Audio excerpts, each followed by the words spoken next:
ታስቦበት የዛሬ ዓመት ነው ማርገዝ የምፈልገው አላህ ካለ የዛሬ 6 ወር ማርገዝ ይኖርብኛል የሚሉ እናቶች በጣም ጥቂት ናቸው።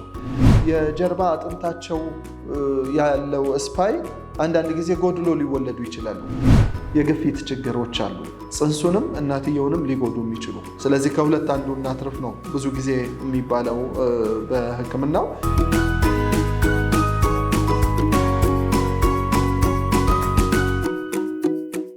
ቢስሚላህ ወልሐምዱሊላህ ወሰላቱ ወሰላሙ ዐላ ረሱሊላህ ሰለላሁ ዐለይሂ ወሰለም። ይህ በየሳምንቱ በዚህ ሰዓት የሚተላለፍላችሁ የእህል ውሃ የተሰኘው ፕሮግራማችን ነው። ፕሮግራማችንን ከአዲሱ የላይት ዳይት ሴንተር የስነ ምግብ ማማከሪያ ማዕከላችን በሚንበር ቲቪ የምናቀርብላችሁ ይሆናል ማለት ነው ኢንሻአላህ። የዛሬው ርዕስ ለተከታታይ ለተወሰኑ ሳምንታት ልንቀጥለው የምንችለው ርዕስ ነው። ከእናትነት በፊት ወይንም አንዲት እናት ከእርግዝና በፊት ሊያስፈልጋት የሚችል በእርግዝና ሰዓት የሚያስፈልጋት እንዲሁም ከወለደች በኋላ ሊያስፈልጉ የሚችሉ ልታደርጋቸው የሚገባቸው ጥንቃቄዎችና የስነ ምግብ ሁኔታዋ ምን ይመስላል፣ ምን አይነት ክትትሎች ማድረግ ይኖርባታል የሚለውን በስፋት የምንዳስስበት ይሆናል ኢንሻአላህ። ዛሬ ከሚኖሩን ተከታታይ ክፍሎች ዛሬ የመጀመሪያውን አንቲናታል ፎሎ አፕ የሚለውን ከእርግዝና በፊት የሚደረጉ የእርግዝና ክትትሎችን የምንመለከትበት ይሆናል ማለት ነው ኢንሻአላህ። እንደሚታወቀው በኢትዮጵያ ውስጥ ብዙ ጊዜ እናቶች እርግዝና ከመፈጠሩ በፊት አስበውበት እኛም ቢሆን የነበርንበት ስለሆነ ማለት ነው ታስቦበት የዛሬ ዓመት ነው ማርገዝ የምፈልገው አላህ ካለ የዛሬ 6 ወር ማርገዝ ይኖርብኛል የሚሉ እናቶች በጣም ጥቂት ናቸው። ብዙ ጊዜ የወር አበባ ሲቀር ከዛ የሆነ የማቅለሽለሽ ስሜቱ ወይንም የህመም ስሜቶች ሲኖሩ የሆርሞን ለውጦች ሲመጡ የሚታዩ ምልክቶችን ተከትለው ነው ብዙ እናቶች ብዙ እህቶቻችን እናቶቻችን ወደ ሕክምና ማዕከል በመሄድ ራሳቸውን ቼክ የሚያደርጉት እንጂ የታሰበበት ፕላንድ የሚባለው አይነት እርግዝና አይደለም። ይሄ መሆኑ ክፋት አለው ማለት ሳይሆን ቀድመን የምንዘጋጅባቸው ነገሮች ሊኖሩ ይገባል። ለምሳሌ ማርገዝ የሚታሰበው ከ6 ወር በኋላ ቢሆን ከ6 ወር በፊት መደረግ ያለባቸው ጥንቃቄዎች አሉ። እነዚያን ጥንቃቄዎች የምናደርገው ለምንድን ነው? የሚመጣው ጽንስ የሚመጣው ልጅ ወይ የምትመጣዋ ልጅ ጤናማ ሆና እንድትቆይ የበለጸገች እንድትሆን አስተሳሰቧ፣ የማስተዋል አቅሟ፣ እነዚህ ሁሉ ቀድመው የሚዘጋጁ የእናት ሆድ ውስጥ ማህፀን ውስጥ የሚዘጋጁ ነገሮች ናቸው ማለት ነው። ያንን ለማዘጋጀት ቀድመን ማቀዱ የተሻለ ይሆናል። ስናቀድ ከአላህ ከፈቀደው ጋር የሚጋጭ ነገር የለውም። ኢንሻአላህ የዛሬ 6 ወር ማርገዝ አለብን ቢሉ ጥንዶች ከ6 ወር በፊት መዘጋጀት ያለባቸውን መዘጋጀት ይኖርባቸዋል ማለት ነው። የሚከለከልም አይደለም ሸርዓን። የዛሬ ወር የዛሬ ዓመት ማርገዝ ይኖርብናል ብለው ተመካክረው ማቀድ አላህ ካለ ብለው ማቀዳቸው ክልክልም የለውም ማለት ነው። ስለዚህ ያንን የሚመለከት ይሆናል የዛሬው ፕሮግራማችን ኢንሻአላህ። ምን ያህል እናቶች ኢትዮጵያ ውስጥ ወደ ቅድመ ወሊድ ወይም ቅድመ እርግዝና በፊት የሚያደርጉት ክትትል ምን ያህል እናቶች ናቸው የሚለውን ለማየት እንሞክራለን።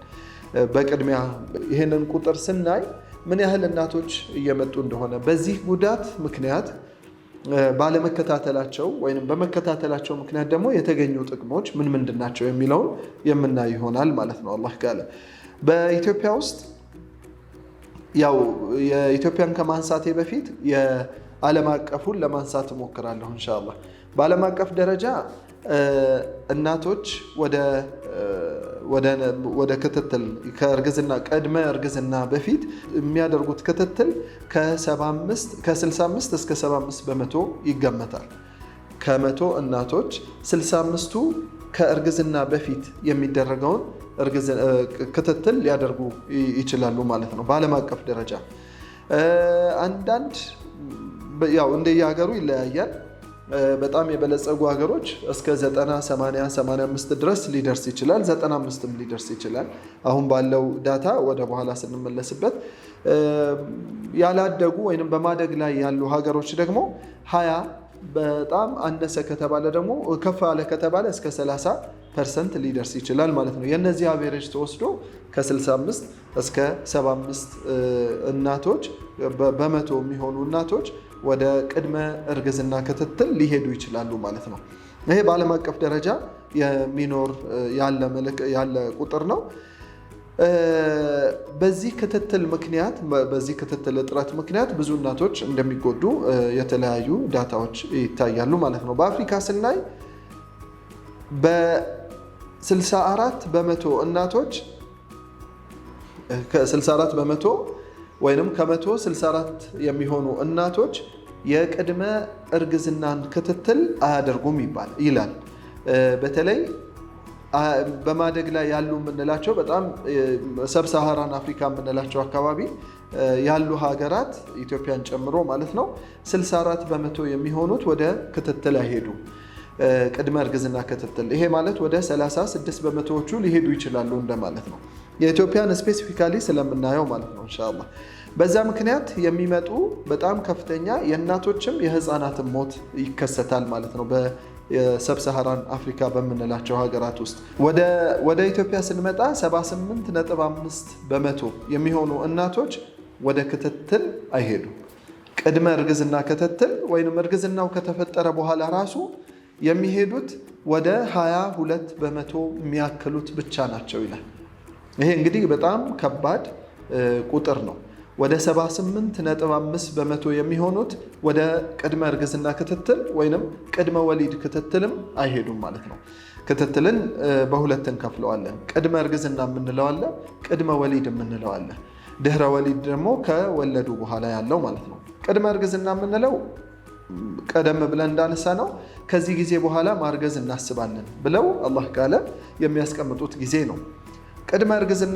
ቅድመ ወሊድ የምንለው ደግሞ ከመውለዳቸው ቀደም ብሎ እርግዝናው ከተፈጠረበት ካወቁት ሰዓት ጀምሮ እስከ መውለጃቸው ድረስ እናቶች የሚያደርጉት ክትትል ማለት ነው። ስለዚህ በኢትዮጵያ ሁለቱም በጣም ደካማ ቁጥር ላይ ነው ያለው ማለት ነው። እናቶች ይህን ባለማድረጋቸው ምክንያት ወይም ቀድመው ባለመከታተላቸው፣ የፅንሱን ሁኔታ ባለማወቃቸው፣ የእናትየው የጤንነት ሁኔታ ባለመታወቁ፣ አንዳንድ ጊዜ በጣም ጤነኛ ልጅ ሊወለድ ይችላል። ሰርፕራይዚንግሊ እናቶች በጣም ተጎድተው ወባ እየተጠቁ በወባ 2-3 ጊዜ ተጠቅተው የሚወልዱት ህፃን ግን በጣም ጤነኛ ብዙ ነገሩ የተስተካከለ ሊሆን ይችላል።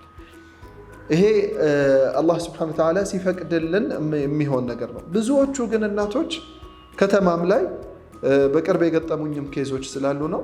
አይ ቲንክ ከ3 ወር በፊት የገጠመኝ ኬዝ ነው እና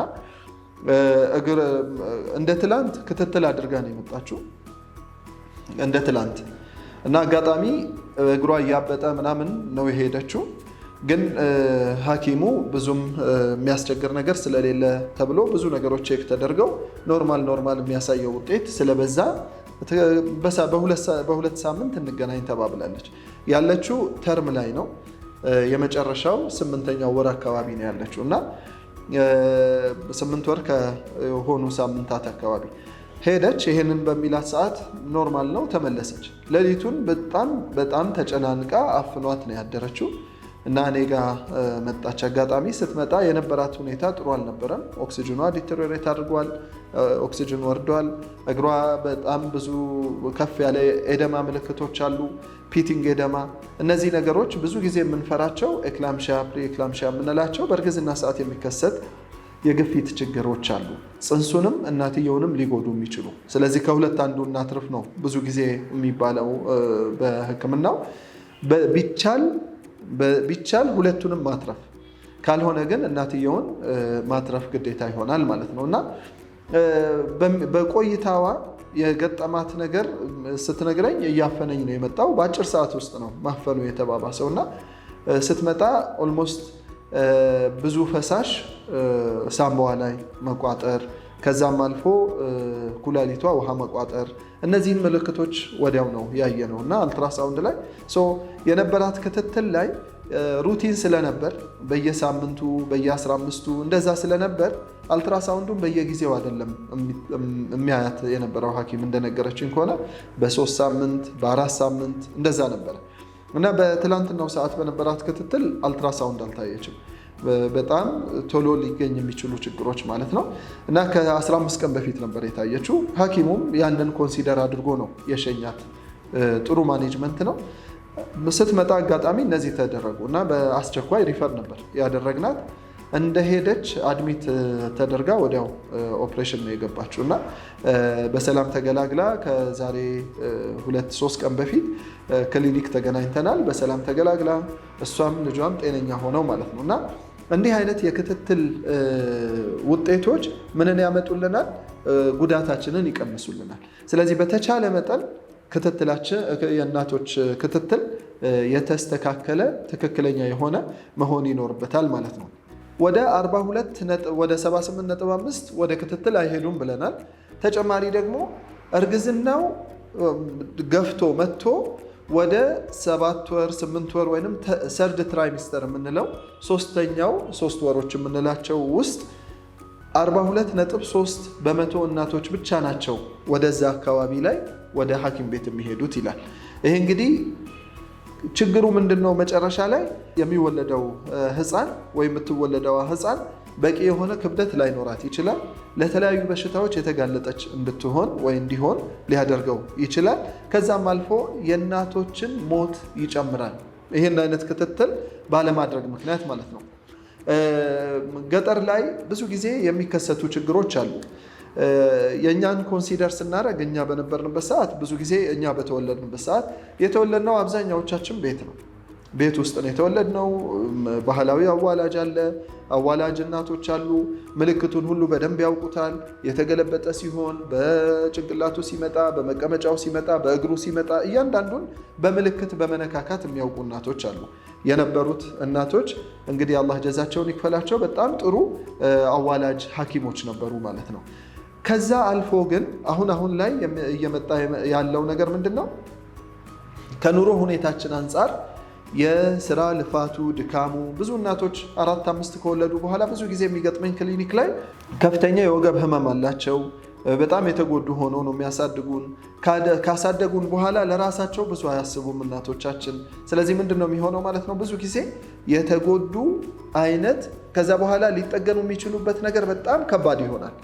ረጅም ጊዜ ክትትል የሚያስፈልጋቸው ይሆናሉ ማለት ነው። 4-5 ልጅ ወልደው አንዳንድ ጊዜ የማህፀን ካንሰርም ዴቨሎፕ አድርገው ሊመጡ ይችላሉ። ስለዚህ በተቻለ መጠን እናቶች በእርግዝና ሰዓት ብቻ ሳይሆን ከእርግዝናው ሰዓት በፊት ክትትል ቢያደርጉ የተመከረ ይሆናል ማለት ነው። እርግዝናን በሰዓቱ መከታተል ምን አይነት ጥቅሞች ያገኛሉ? ምን አይነት ጥቅሞች ይኖራል?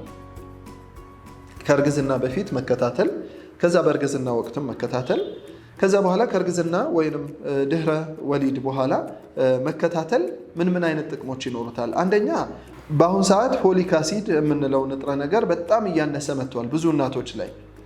እንግዲህ ከዚህ በፊት ዳያግኖስ ስለማይደረጉ እናቶቻችን ይሄ አንሷል ላይባል ይችላል። ሾተ ላይ ብዙ ጊዜ እያጠቃቸው አርግዘው ብዙ ጊዜ የፈረሰባቸው ብዙ እናቶች ይኖራሉ። በደም አይነት አለመመሳሰል ወይም ኢንኮምፓቲቢሊቲ በምንለው አይነት ማለት ነው። አሁን ላይ ግን በጣም ብዙ የካልሽየም እጥረት፣ የአይረን እጥረት፣ የፎሊክ አሲድ እጥረት እየተከሰተ ህፃናት የጀርባ አጥንታቸው ያለው ስፓይ አንዳንድ ጊዜ ጎድሎ ሊወለዱ ይችላሉ። አሁን ደግሞ እየበዛ መጥቷል። በምን ምክንያት ነው የበዛው? ነው አመጋገባችን አንዱ ምክንያት ነው። ድካማችን፣ ጭንቀት፣ ብዙ ጊዜ ስትረስፉል የሆንን የምንውለው ውሎ ለዚህ ችግር ምክንያት ሊሆን ይችላል ተብሎ ይታሰባል። ሌላው ኦቲስቲክ የሆኑ ልጆች ወይም የአእምሮ ማሰብ ውስንነት ያለባቸው ልጆች እየበዙ መጥተዋል። ወይም ሌላው በዚሁ ተቃራኒ ደግሞ በጣም ሃይፐር አክቲቭ የሆኑ ልጆች እየበዙ መጥተዋል። እንደዚህ አይነት ሲቹዌሽን ላይ እንዲህ አይነት ሁኔታ ላይ ያመጣን ምንድን ነው? በእርግዝና ሰዓት የሚኖረን ክትትል አነስተኛ መሆኑ ነው። በውጭው ዓለም ላይ ሊከሰት ይችላል። ያደጉ ሀገሮች ላይ ክትትልም ተደርጎ ሊከሰት ይችላል። ግን ሬቱ በጣም ሎው፣ የእናቶች ሞት በጣም ዝቅተኛ ነው። የህፃናት ሞት ወይንም በበሽታ መጠቃት፣ በተለያዩ ጉዳቶች መጎዳት በጣም ዝቅተኛ ነው። የተለያየ በጣም ወጣ ያሉ ነገሮች ልንሰማ እንችላለን። 2 ጭንቅላት ያለው አንድ ልጅ ተወለደ፣ ሁለት አካላት ያላቸው በአንድ ጭንቅላት ያሉ ልጆች ሊኖሩ ይችላሉ። ያ ከብዙ ነገሮች ጋር ይያያዛል። የጄኔቲክ ፋክተሩ አንዱ ምክንያት ነው። የዲኤንኤ ችግር የሚወስዷቸው ውጭው ላይ ነው የምንሰማው ብዙ ጊዜ እንደዚህ አይነት ነገሮች የሚወስዷቸው መድኃኒቶች በእርግዝና ሰዓት የሚሰጡት ሳይሆን ከዛ ውጪ የሚወስዱት ብዙ መድኃኒቶች አሏቸው። ቫይታሚኖች ሊሆኑ ይችላሉ፣ ድራግ ሊሆን ይችላል፣ የሚወስዷቸው አልኮል ነገሮች፣ እነዚህ በሙሉ ተጽዕኖ ሊያሳድሩ ይችላሉ ማለት ነው። ስለዚህ ከእርግዝና በፊት የሚኖረው ክትትል ምንም ኮምፕሮማይዝ የሚደረግ አይደለም፣ መደራደር የሚያስፈልገው አይነት አይደለም። ስለዚህ በተቻለ መጠን እናቶች እነዚህን ነገሮች ስለሚያንሳቸው ያ ታይቶ ከጤና ጣቢያም ይሁን ከሆስፒታል ይህንን ክትትል ማድረግ ይኖርባቸዋል ማለት ነው። መውሰድ ይኖርባቸዋል። ካልሽየም መውሰድ ይኖርባቸዋል። አይረን መውሰድ ይኖርባቸዋል። ስለዚህ የቅድመ ወሊድ ወይንም ቅድመ እርግዝና የሚደረጉ ክትትሎች ለብዙ ነገሮች ጥቅም አላቸው ለእናቶች። ያለንበት የመጀመሪያ ቀረጻችንን ያደረግንበት የዛሬውን ቀረጻ ያደረግነው አድራሻ ቀይረን ከመጀመሪያ ከነበርንበት ወደ 500 ሜትር ያህል ራቅ በሚል ቦታ ላይ ነው ያለነው ለቡ ከጋራ ማርት ወይንም ቀድሞ ሸዋ ሱፐርማርኬት ከነበረበት አሁን ከተዘጋው ከሱ ፊት ለፊት ያለው ፎቅ ላይ ነን። ስትመጡ ላይት ዳይት የሚል ታፔላ ፊት ለፊት የምታገኙ ይሆናል ኢንሻአላህ። በተጨማሪ ደግሞ አሁን ያለንበት ቦታ ላይ ከፍ ያለ ቦታ ሆኖ መንገድ ዳር ስለሆነ ብዙ ድምጾች፣ የመኪና ድምጾች እንዲሁም የተለያዩ ድምጾች እየገቡ የሚያስቸግሩ ሊሆኑ ይችላሉ። ኢንሻአላህ በተቻለ መጠን እነዛን አስተካክለን ለመቀጠል እንሞክራለን። እስከሚቀጥለው ሳምንት ወሰላሙ አለይኩም ወራህመቱላሂ ወበረካቱሁ።